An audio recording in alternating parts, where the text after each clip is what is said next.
Minute ধরে নৈরাজ্য চালিয়ে পথশিশুরা আশপাশের গলিগুলোতে লুকিয়ে যায়। এরপর পুলিশ ও র্যাব এসে পথচারীদের ধাওয়া করে।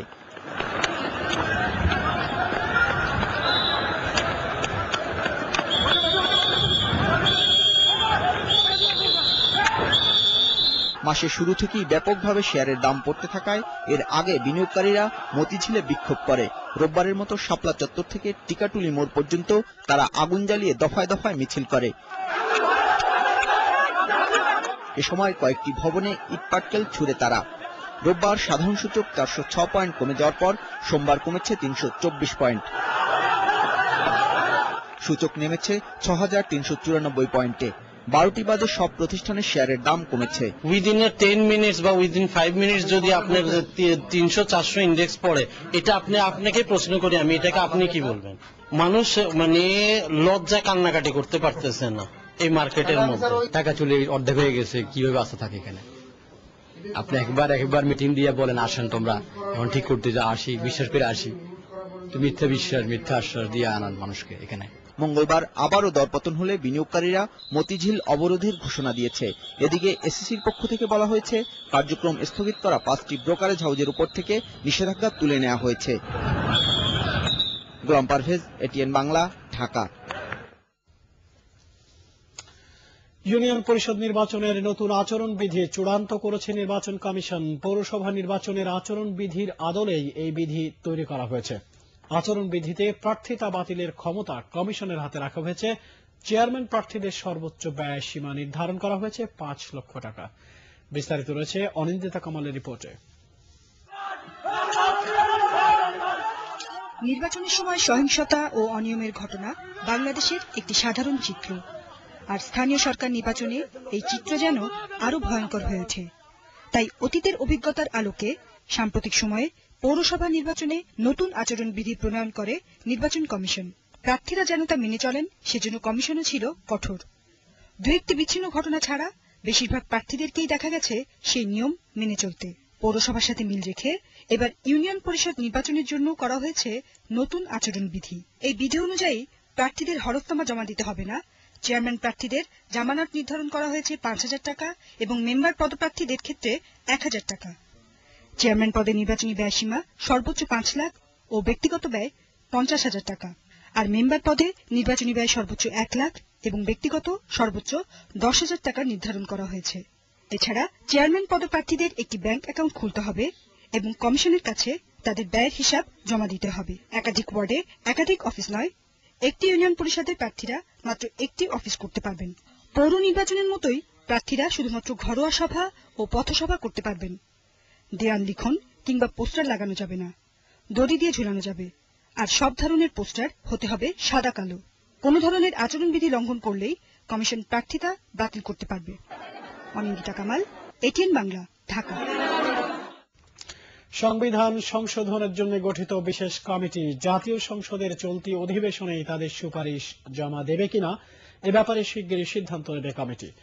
প্রায় 3.5 মাস পর সংসদ ভবনে অনুষ্ঠিত কমিটির বৈঠক শেষে কো চেয়ারম্যান সুরঞ্জিত সেনগুপ্ত জানিয়েছেন, এ নিয়ে বৈঠকে আলোচনা হয়েছে। সভায় সংসদের সার্বভৌমত্ব সহ সাম্প্রতিক সময়ে উত্থাপিত বেশ কিছু মৌলিক প্রসঙ্গ নিয়েও আলোচনা হয়। মানুষ ঘোষের রিপোর্ট। অনেকটা আকস্মিক ও জরুরি ভিত্তিতে অনুষ্ঠিত হল সংবিধান সংশোধনে গঠিত সংসদীয় বিশেষ কমিটির এই সভা। এর আগে গত বছর 12ই অক্টোবর কমিটির সবশেষ সভায় আদালতের নির্দেশনা সহ সংবিধান পুনর্মুদ্রণ করা এবং সংশোধিত সংবিধান হাতে নিয়ে কমিটির পরবর্তী বৈঠক করার কথা ছিল।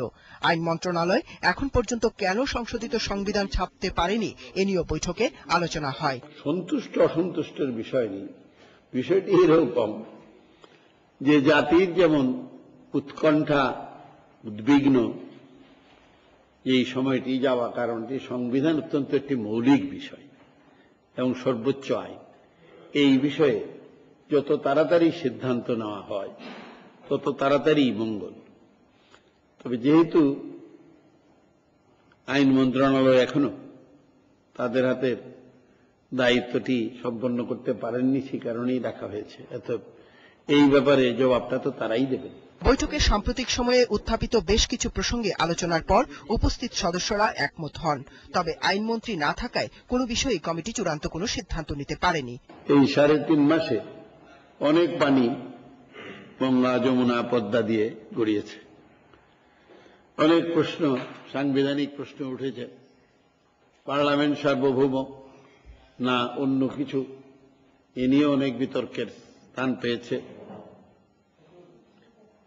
তারপর সংবিধান সংশোধনীটি কেবলমাত্র এটি কিভাবে হবে, পঞ্চম সংশোধনীর বাইরেও অন্যান্য যে সমস্ত বিষয় আছে সেগুলার সংশোধনী এই কমিটি করবে কিনা। সবচেয়ে যেটি গুরুত্বপূর্ণ, এটি এই সেশনেই হবে কি হবে না, এই ধরনের প্রশ্নটি জনমনে উপস্থিত হওয়ায় আমরা মাননীয় প্রধানমন্ত্রীর সঙ্গে আলোচনা ক্রমেই আমরা কিন্তু এই জরুরি সভার আয়োজন করেছি। কমিটির বৈঠক আগামী বুধবার পর্যন্ত মুলতবি রাখা হয়েছে। মানস ঘোষ, এটিএন বাংলা, ঢাকা। ফতোয়ার শিকার হয়ে দোররার আঘাতে নিহত শরীয়তপুরের কিশোরী হেনা আক্তারের লাশ কবর থেকে তুলে পুনঃ ময়নাতদন্তের নির্দেশ দিয়েছে হাইকোর্ট। দ্রুততম সময়ের মধ্যে ব্যবস্থা নেওয়ার জন্য স্বপ্রণোদিত এ আদেশ শরীয়তপুর জেলা প্রশাসক এবং সিভিল সার্জনকে জানাতে আদালতের সংশ্লিষ্ট শাখাকে নির্দেশ দেওয়া হয়েছে। Deputy attorney general barrister ABM Altaf Hossain জানিয়েছেন, জেলা প্রশাসক ইতোমধ্যেই এ আদেশ সম্পর্কে জানতে পেরেছেন। শেখর দীপুর রিপোর্ট। গত 24 জানুয়ারি নড়িয়া উপজেলার চামটায় গ্রাম্য সালিশে জারি করা ফতোয়ায় দোররার আঘাতে নিহত হয় কিশোরী হেনা আক্তার। মধ্যযুগীয় বর্বরতার সাক্ষী বহনকারী এ ঘটনা দেশজুড়ে ব্যাপক সমালোচিত হয়। প্রশাসন এ বিষয়ে কি ব্যবস্থা নিয়েছে সে সম্পর্কে জানাতে রুলও জারি করে আদালত। সবশেষ পত্রিকায় প্রকাশিত রিপোর্টে হেনার ময়নাতদন্ত প্রতিবেদন সম্পর্কে অসামঞ্জস্য বক্তব্যের বিষয়টি উঠে আসলে বিচারপতি AHM শামসুদ্দিন চৌধুরী ও বিচারপতি শেখ মোহাম্মদ জাকির হোসেন সমন্বয়ে গঠিত ডিভিশন বেঞ্চ স্বতঃপ্রণোদিত হয়ে পুনঃ ময়নাতদন্তের আদেশ দেন। এখানে যে রিপোর্টটা আপনার এসআই আসলামউদ্দিন করেছে, সেখানে আপনার বলেছে যে কোনো আঘাতের চিহ্ন ছিল না, এই জন্য আপনার সরাসরি আপনার হাজিরা নির্দেশ দিয়েছে। প্লাস মানে তাদের বক্তব্যটার সঙ্গে আগের যে বক্তব্য, কারণ অনেক সাক্ষী ছিল যে কতটা ব্যথার আঘাতে সে মৃত্যুবরণ করেছে হেনা, কন্ট্রাডিকশন দেখা দিয়েছে বলে আপনার লাশটা উত্তোলন করে প্রকৃত ঘটনা যাচাইয়ের জন্য আজকে কোর্ট এই আদেশটা দিয়েছে। ব্যারিস্টার আলতাফ আরো জানান, প্রকৃত ঘটনা উদ্ঘাটনে ডাক্তার ও ফরেনসিক বিশেষজ্ঞদের সমন্বয়ে 3 সদস্যের কমিটি গঠন করে সেই কমিটি দ্বারাই পুনঃ ময়নাতদন্ত করতে বলেছেন আদালত। সোথাল রিপোর্টকারী পুলিশ সাব ইন্সপেক্টর আসলামউদ্দিনকে আদালতে 10 তারিখ 10:30টায় হাজির হতে বলেছেন। কারণটা হলো যে উনি আপনার আদালতে সোথাল রিপোর্টটা তৈরি করেছিলেন। 164 স্টেটমেন্ট যে ম্যাজিস্ট্রেট সাহেব তৈরি করেছিলেন, ওনাকে নির্দেশ দিয়েছেন যাতে আপনার 164 রিপোর্টটা সরবরাহ করে এবং ওই দিন অর্থাৎ 10 তারিখে আদালতে ওই রিপোর্টটা হাজির করানো হয়। হেনা হত্যার মতো এমন বর্বরতা না থামাতে পারলে সমাজকে রক্ষা করা যাবে না বলে আদালত উদ্বেগ প্রকাশ করেছেন বলে জানান তিনি।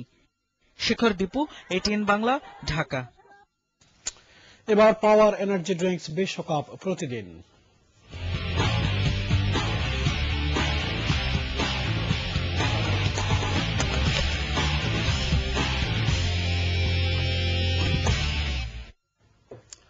বিশ্বকাপে বাংলাদেশকে ঘিরে দেশের ক্রিকেট প্রেমীদের স্বপ্নের অন্তরেই, তবে তার চেয়েও হয়তো বেশি স্বপ্ন দেখছেন দলের প্রশিক্ষকরাই।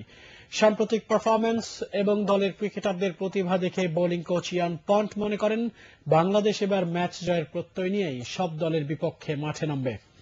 আন্ডারডগ হিসেবে বিশ্বকাপে অংশ নিলেও 96 এর শ্রীলঙ্কার মতো বাংলাদেশও এবার চমক দেখাতে পারে বলে মন্তব্য করেন ইয়ান পন্ট। সাক্ষাৎকার নিয়েছেন আব্দুল্লাহিরা। ছেলেরা এখন ফিল্ডিং এ দারুণ, বোলিং এও আগের চেয়ে অনেক উন্নতি করেছে। আমরা প্রশিক্ষকরা চেয়েছিলাম সবাইকে আত্মবিশ্বাসী করে তুলতে, আর তাতে আমরা জয়ী হয়েছি। আগের 2টি সিরিজেই যা স্পষ্ট। বিশ্বকাপে গ্রুপ পর্বের 6টি ম্যাচই আমরা খেলব ঘরের মাঠে, তাই বড় কোনো অঘটন না হলে কোয়ার্টার ফাইনালে ওঠা অসম্ভব নয়। আরো একটু ভালোভাবে ভাবলে বলা যায় বিশ্বকাপের জন্য আর বাকি থাকবে 2টি ম্যাচ। সেমিফাইনাল ও ফাইনাল। এমন বাস্তবতায় 96 বিশ্বকাপে আয়োজক শ্রীলঙ্কাও আন্ডারডগ ছিল, কিন্তু বিশ্ব চ্যাম্পিয়ন হয়। এবার 2011 বাংলাদেশও আন্ডারডগ। তাই কে বলতে পারে বাংলাদেশ এবার কোথায় গিয়ে থামবে? This is 2011. We're in the World Cup. We're underdogs. নেত্রী বেগম খালেদা জিয়ার ছেলে তারেক রহমান এবং আরাফাত রহমান কোকোর পাচার করা অর্থ সরকার বিদেশ থেকে ফেরত আনার চেষ্টা করছে বলে সংসদকে জানিয়েছেন স্বরাষ্ট্রমন্ত্রী advocate Sahara Khatun. Deputy speaker Shawkat আলীর সভাপতিত্বে অধিবেশন শুরু হলে প্রশ্নোত্তর পর্বে সংসদ সদস্য তারানা হালিমের এক প্রশ্নের জবাবে স্বরাষ্ট্রমন্ত্রী একথা জানান। এদিকে পত্রপত্রিকায় প্রকাশিত মিথ্যা অথবা বিভ্রান্তিমূলক সংবাদ প্রচার করলে কি ব্যবস্থা নেওয়া যেতে পারে তা সরকার ভেবে দেখবে বলে মন্তব্য করেছেন প্রধানমন্ত্রী শেখ হাসিনা। সংসদে পয়েন্ট অফ অর্ডারে রাশেদ খান মেননের বক্তব্যের জবাবে প্রধানমন্ত্রী কথা বলেন, শেষ খবর পাওয়া পর্যন্ত সংসদের অধিবেশন চলছিল। চট্টগ্রামে ঝুঁকিপূর্ণ ভবনের সংখ্যা বেড়েই চলছে। সরকারি হিসেব অনুসারে বন্দরনগরীর 1,42,000 ভবন বড় মাত্রার ভূমিকম্প ঝুঁকিতে রয়েছে। আর যে কোনো সময় ভেঙে পড়তে পারে এমন আরো 240টি ভবনকে চিহ্নিত করেছে চট্টগ্রাম উন্নয়ন কর্তৃপক্ষ সিডিএ। এর মধ্যে বসবাসের অযোগ্য ঘোষিত 60টি ভবনের ভাঙার ব্যাপারে কোনো উদ্যোগ নেই সংশ্লিষ্ট সংস্থাগুলোর। চট্টগ্রাম থেকে কামাল পারভেজের রিপোর্ট, আর বলছেন সঞ্জিদা শিকদার। চট্টগ্রাম মহানগরীতে ছোট বড় 1,82,000 ভবন থাকলেও সম্প্রতি বিভিন্ন সংস্থার সহায়তায় জরিপ চালিয়ে 1,42,000 ভবনকে বড় মাত্রার ভূমিকম্পের জন্য ঝুঁকিপূর্ণ হিসেবে চিহ্নিত করে দুর্যোগ ব্যবস্থাপনা মন্ত্রণালয়। বিশেষজ্ঞরা বলছেন, বিদ্যমান ইমারত নির্মাণ বিধিমালা লঙ্ঘন করে এসব ভবন নির্মাণ করা হয়েছে বলে ঝুঁকি বেড়েছে বহুগুণে। অতীতে যে বিল্ডিংগুলি হয়েছে আজকে থেকে মনে করেন 5 বছর 10 বছর 100 বছর 50 বছর আগে, তখন কিন্তু মানুষ ভূমিকম্পের জন্য কোনো ট্রিটমেন্ট অথবা ডিজাইন করে নাই। আজকে সেই বিল্ডিংগুলো আমাদের কাছে একটা মরণ ফাঁদ হয়ে গেছে। এছাড়া অন্য এক জরিপে 240টি ভবনকে ঝুঁকিপূর্ণ বলে চিহ্নিত করেছে চট্টগ্রাম উন্নয়ন কর্তৃপক্ষ সিডিএ। এর মধ্যে সবচেয়ে ঝুঁকিপূর্ণ 60টি ভবনকে বসবাসের অযোগ্য ঘোষণা করে তা ভেঙে ফেলার জন্য সিটি কর্পোরেশনকে চিঠি দেয় সিডিএ। তবে সেসব ভবন ভাঙার ক্ষেত্রে কোনো সমন্বয়